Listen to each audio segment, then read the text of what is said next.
The restaurant was nicer than I expected. White tablecloths, glass walls, waiters who refilled your water every 6 minutes whether you wanted it or not. The kind of place where decisions get made over risotto. My name is William Cooper. I'm 39 years old, head of product strategy for a mid-sized tech company based in Austin. I'd been with the company for over 5 years, built out 2 major platforms, mentored half the leadership team, and yet somehow I knew exactly what was coming that afternoon. What he didn't know was that I'd already prepared my exit 6 weeks ago. The invite came out of nowhere, a casual Slack ping from the CEO. "Hey, William, lunch on me. Let's catch up." He'd never invited me to anything before, not in 5 years, not once. So yeah, I should have known.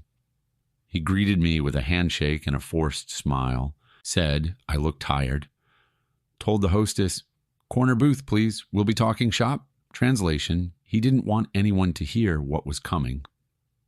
We ordered. He laughed about how busy the quarter had been, asked how my team was doing, mentioned the owner's nephew in passing.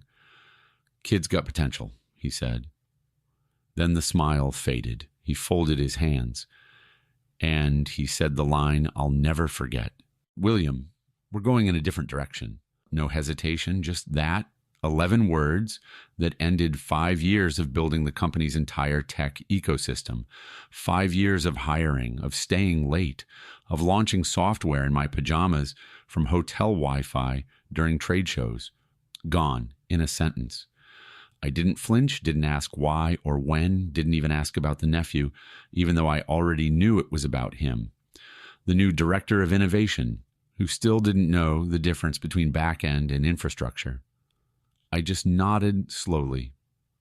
"Thanks for lunch," I said, and I meant it, because the check he was about to pick up was going to be the cheapest thing this company ever paid for. We finished our meal in silence. He didn't try to explain, didn't soften it, just chewed nervously like the steak was suddenly too tough. I wiped my mouth, stood up, shook his hand. "Good luck," I said. He looked confused. "You're taking this well," I smiled. "I've had time to prepare." As I left the restaurant, I didn't walk fast. No rage pacing, no muttering under my breath, no calls to my lawyer from the sidewalk. I walked like I'd just had a good meal, because technically I had. The sun hit the pavement just right, and the traffic buzzed in the distance, and for the first time in weeks, my chest felt lighter. Not because I'd been fired, but because it was over. The waiting, the pretending, the restraint. I'd spent months watching this man play chess with a checker's brain, moving pieces he didn't understand. And today, he handed me the win. He thought he caught me off guard, but I'd already cleared my desk, metaphorically anyway. My work, it was backed up. My documentation, flawless. Every project I ever led, every line of code, every milestone accounted for. No gaps, no blind spots. I didn't pack up boxes because there were no boxes to pack. I'd built this company's backbone. And when you are the structure, you don't need a seat at the table to shake the whole room. What he didn't know is that lunch was his own resignation letter, signed, served, and garnished with a $29 entree special. Because in his effort to make it look clean, polished, humane, he'd left fingerprints on everything. That's the thing about people who think they're clever. They forget to be careful. I crossed the street to the parking garage, got in my car, pulled out slowly, didn't even play music on the drive back, just let the silence hum. A silence that didn't feel like loss. It felt like alignment, like the moment before the curtain rises and everyone in the audience leans in, because the real show was just beginning. CC'd to legal, CC'd to HR, CC'd to the board. Subject line, termination without cause, activation of clause 14B. Attached, my signed contract, my updated clause, my 14-page report on the nephew's failures. It wasn't angry, it was surgical. Because I knew this lunch was coming months ago, and I'd written the ending myself. I joined the company when the office was still subleased above a laundromat. 3 people, 1 printer, no heating in winter. My first job? building a platform from scratch with a $12,000 budget and no back-end developer. Most people would have run. I stayed, because even in that chaos, I saw something rare, a real gap in the market and the grit to chase it. So I rolled up my sleeves, learned what I didn't know, and got to work. By the end of year 1, we had a working prototype. By year 2, we had clients. By year 3, we had investors. I wasn't just building code, I was building infrastructure, bridges between departments, hiring pipelines, documentation systems. When no one knew what to do, they came to me. And when they didn't have the language for the problem, I helped them write it. The owner, Greg Harmon, used to call me the nerve center. If William coughs, he once said, the whole system catches a cold. I wore that like a badge. I wasn't the loudest voice in the room, but when I spoke, people stopped to listen. Because I'd earned that space, line by line, build by build. I didn't chase titles, didn't play the office politics, I just kept delivering. Every app we launched, I built the framework. Every outage, I patched it before the support tickets even finished submitting. When Greg stepped back and the new CEO came in, he shook my hand on day 1 and said, "I've heard a lot about you. I didn't know it then, but that would be the last time he looked me in the eye with any respect." Things changed slowly. At first, it was harmless. More strategy meetings I wasn't invited to. A new junior PM brought in with vague credentials. Then came the nephew, Colin, fresh out of a crash course coding boot camp and a string of failed internships. No real experience, but a last name the CEO wanted to impress. "Give him some exposure," he said. "Let him sit in and learn." Learn what? How to nod through meetings and scroll Slack on a second screen? I tried. Really, I did. I looped Colin into stand-ups, gave him access to sprint boards, assigned him low-risk tasks with real learning value, but every time something went sideways, he passed the blame. And every time something succeeded, he took credit in the recap emails. Still, I stayed quiet because I believe that outcomes matter more than optics. And if I just kept showing up, they'd see the difference. I was wrong. The CEO started quoting Colin in meetings, praising his fresh eyes, telling the board we were in a new era of digital agility, buzzwords, no architecture, no strategy, just a loud guy on borrowed time. And then came the real gut punch. Budget review. Q3. I logged in to find 30% of my team's resources cut. 2 contractors dropped mid-sprint. Hardware upgrades frozen. I asked what happened. "We're shifting priorities," the CEO said. "Colin's leading a new initiative, more mobile-focused." He didn't even look at me when he said it. I knew right then. I wasn't being demoted. I was being erased. So I did what engineers do best. I started building quietly, but this time it wasn't code. It was protection. I pulled out my original contract, flagged the gaps, reached out to a private attorney I trusted. We inserted an exit clause. Termination without cause will activate full equity acceleration, IP royalties, and a 3-month consulting retainer unless waived. I had it signed, filed, backed up in 4 places. Then I waited because when someone's building their trap out loud, you don't interrupt, you just lay yours underneath. I've learned to trust quiet. When a team is working well, the noise drops. People aren't panicking, they're building, so when the noise came back in Slack threads, in long email chains, in confused hallway chats, I knew something was wrong. It was Colin. Suddenly, the guy who didn't know what a sandbox environment was 6 months ago was rewriting deployment schedules. And no one stopped him, because stopping him meant challenging the CEO's golden boy. And everyone was scared to be the first. It started with changes to the staging process. He pushed live before QA had reviewed the builds, said we needed to move faster. That Friday, a critical client integration failed. 12 hours of downtime, refunds, angry calls. He blamed DevOps. I watched him throw a senior engineer under the bus in front of the whole team. "Poor communication," he said. What he meant was, I don't know what I'm doing, and I'm hoping no one notices. So I started taking notes. Every missed delivery, every backwards commit, every quiet apology to clients that should have been loud accountability. I didn't say a word to anyone, just collected. I made a timeline, screenshots, emails, Slack logs. Every failure had a thread, and every thread had a name. I named the folder Stability because that's what I was protecting. Then the CEO asked me to step back from the next 2 product meetings, said Colin would lead them. Let him flex a little, he said. He's got instincts. I nodded, but inside I was clocking every step toward my own exit. And I was fine with that because what they were building now wasn't a strategy, it was a collapse. And all I had to do was be the one person not holding a match. One night I stayed late, everyone gone, lights low. I printed a 17-page report from the shared drive. It was a postmortem Colin had authored, blaming legacy systems for his own failed rollout. I circled 3 lines, highlighted 2 falsified stats, scanned it, filed it. That became page 1 of what I later called the binder.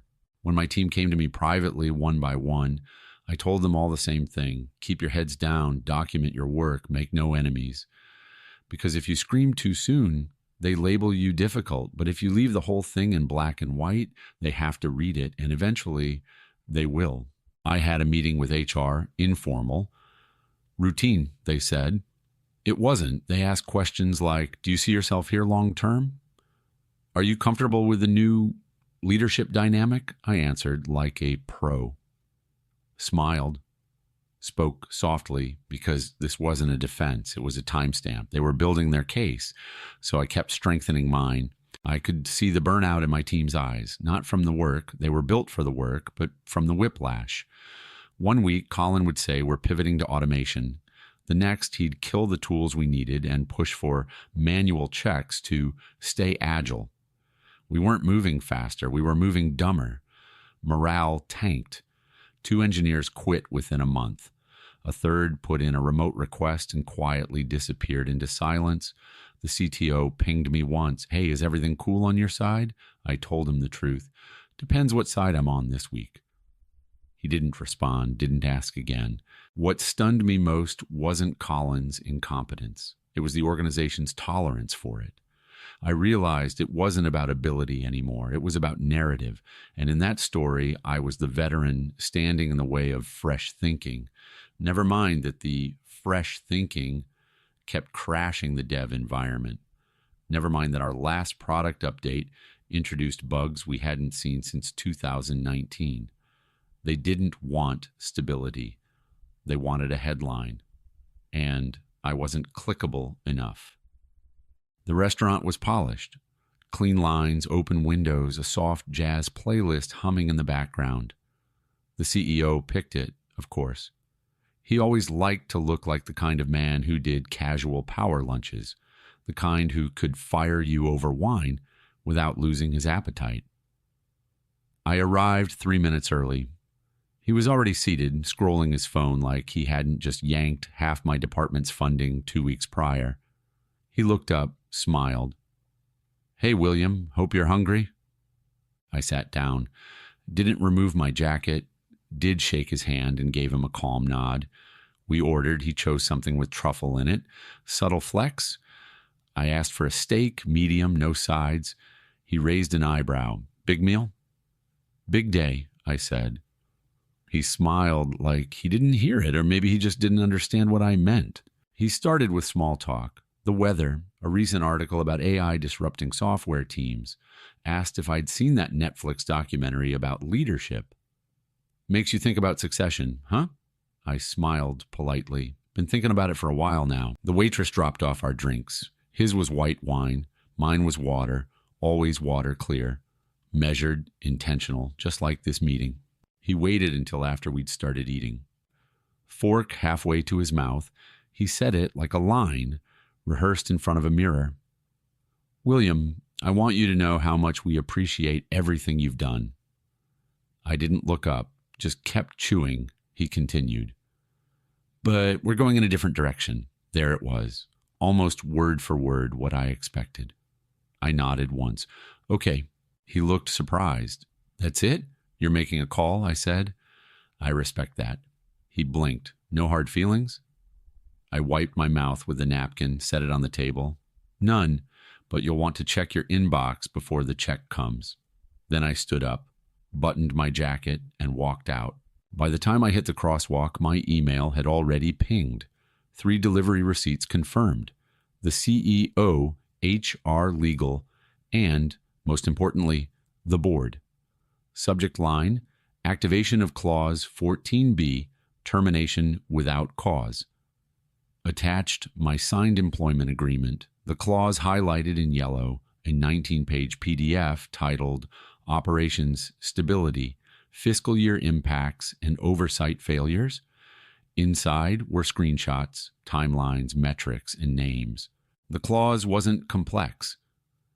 In the event of involuntary separation without cause, the employee shall receive immediate equity acceleration, a 12-month retainer, and retention of royalties tied to all IP frameworks developed during tenure.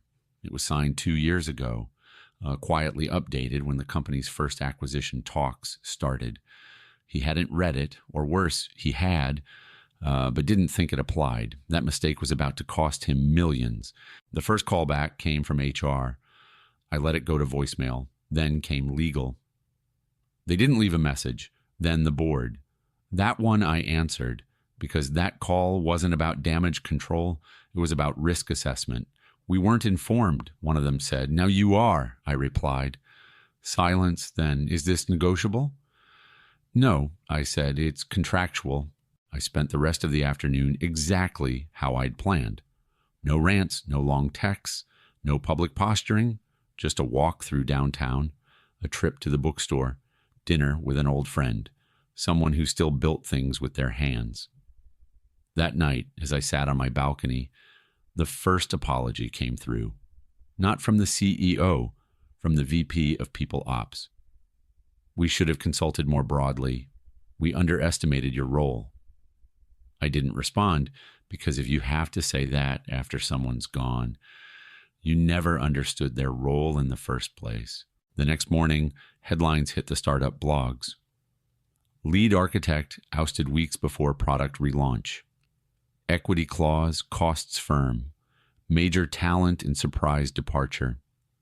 Industry people started DMing me. Most of them didn't ask what happened. They already knew. Because when a quiet builder leaves without a word, the noise he used to absorb comes roaring back.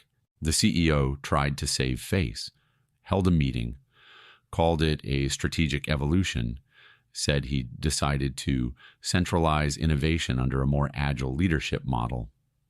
Nobody clapped because the engineers knew the truth. The designers knew the truth. Even the junior copywriters, the ones still fresh from onboarding, could see the blood on the walls. A week later, Colin tried to lead the dev sprint. He sent out a calendar invite. Only 2 people accepted. The rest? Sorry, calendar conflict, which was code for, we're not following you off a cliff. The board met privately. They requested a full audit of recent decisions. 3 directors, ones I'd met during our last funding round, reached out for clarity. I sent them the report again. This time with annotations. It wasn't emotional, just factual. In tech, data speaks louder than indignation, and mine was screaming. The day after my departure, the office was different. Not louder, not panicked, quieter. Like the air had been sucked out of the halls, because when the guy who handled everything suddenly vanishes without a scene, people notice the holes he used to quietly plug. Meetings didn't start on time. Deadlines crept. Little things broke, and no one knew who to blame without saying the quiet part out loud. I wasn't watching. Not directly, but a few messages trickled in. Hey, weird question. Did you ever share that DevOps checklist with Colin? Do you have a backup of the Sprint archive? They said it didn't sync. Please tell me this clause thing is real. I didn't reply to most of them, not because I didn't care, because the exit was clean, surgical. Re-engaging would make it messy. The CEO tried to act unfazed. posted a note on the company intranet. We're grateful for William's contributions and excited for this new phase. Excited, right. Except no one bought it because I didn't even have a send-off. No announcement, no handshake photo, not even a Slack emoji reaction from leadership, just gone. And people filled the silence with their own assumptions, the worst kind. 1 week later, when the engineering backlog doubled, Colin tried to delegate across 3 teams, none of whom trusted his logic. Pull requests sat unanswered. QA started flagging bugs with language I hadn't seen since the early alpha build. The system wasn't breaking, it was unraveling because you can't move fast when the person who laid the track is gone. And they just fired the engineer. The board caught wind, started pulling metrics, velocity down 42%, churn up, client support tickets doubled. The CTO held a closed-door call with finance and ops. They left Colin off the invite. The subject line read, Q4 risk assessment, staffing, and structure. That was the beginning, not of my comeback, but of their reckoning. The board didn't move fast. They moved deliberately. Old money. Old logic. But when they move, they don't blink. 2 weeks after my exit, they requested a clarity audit, human resources operations, engineering. One by one, department heads were pulled into closed calls, and every single one mentioned the phrase post-William disruption. The CEO wasn't just losing control, he was becoming the liability. A director, one I'd only met once during a fundraising round, reached out privately, not to apologize, to verify. Was this clause pre-approved? It was. Do you stand by the metrics you submitted? Everyone. He didn't say thank you, didn't say sorry. He just said, we've seen enough, which meant the iceberg had already hit the ship. That Friday, they pulled the CEO off the speaker list for a major industry conference. No explanation, just a quiet reassignment. Colin stayed on the internal org chart, but his access dropped. No more top-level permissions. No calendar visibility into senior staff. No more control over the sprint board. When he logged in that Monday, he saw the message, permission denied. He emailed IT. They looped in HR. HR looped in legal. Legal looped in the board, and the board said nothing. Because that's what silence means in corporate power plays. The kicker, they brought in a consulting firm, said it was for infrastructure optimization. What it really was? A post-mortem on a system I'd architected on a leadership model I'd warned them would fail. They started asking questions, not about me, I was done, about the decisions made since I left, about the costs, the timelines, the people who covered things up.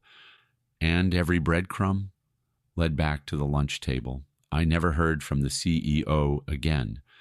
No apology, no olive branch, not even a LinkedIn connection, but someone else did reach out, the owner, Greg Harmon. I had no idea, he said. What they did to you, what they risked, it wasn't right. I told him it wasn't personal, it was math, and it was. I wasn't the storm, I was the invoice for every shortcut they thought they could take. I didn't cash the equity right away, didn't move, didn't splurge, didn't even update LinkedIn. That's not how quiet wins work. You don't throw parades. You let the dust settle and start building again. Because success isn't always loud. Sometimes it's just the ability to sit still while everything behind you burns and not feel the need to turn around. The payout cleared within 30 days, exactly as outlined in the clause, equity vested, royalties secured, 12-month retainer, untouched, unspent. I didn't take revenge. I took my percentage and my piece because they tried to erase me, but all they did was confirm how essential I'd always been. Friends called me lucky, said I handled it like a pro, but that wasn't luck. It was documentation, discipline, foresight. It was the quiet filing of emails, the underlined sections in legal PDFs, the backdated check-ins with advisors who knew exactly what I was doing and why. I didn't leave with rage. I left with receipts. I took 3 months off. No job, no pressure, just mornings that weren't swallowed by stand-ups, afternoons without back-to-back reviews, evenings where I could close the laptop and not feel like I was abandoning something critical. For the first time in years, I was just present in my own life, in my own breath. And that clarity, it was worth more than the check. Eventually, I started taking calls again. Quiet ones, not recruiters, founders, small teams. People looking to build slow and right, I consulted. One project at a time, no contracts longer than 6 months, no Slack channels after 5 p.m., no legacy politics, just code, culture, and common sense. It was everything I loved about the work, without the rod of ego at the top. People still ask what happened. Did you quit? Did you get pushed out? I tell them the truth. I didn't stay. I prepared because staying, that was never the plan. The plan was to build something solid enough that when the wind came, I wouldn't have to hold on. I could just walk away. Last I heard, Colin moved to a strategic advisory role, which is HR speak for, we don't know where to put him and we don't want the lawsuit. The CEO, gone, not fired, not formally, but his name vanished from the leadership page. His emails stopped bouncing. He became what he feared most, forgettable. The company still stands. They rebuilt, hired smart, listened more, started using my old framework again, renamed it, of course, but I recognize the bones. I don't feel bitter. If anything, I feel proud because the system they finally learned to respect was the one I built. And I didn't need a desk to see it work.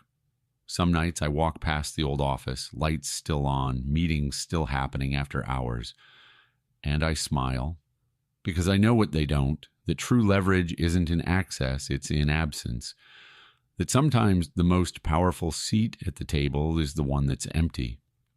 And that silence, it echoes longer than applause.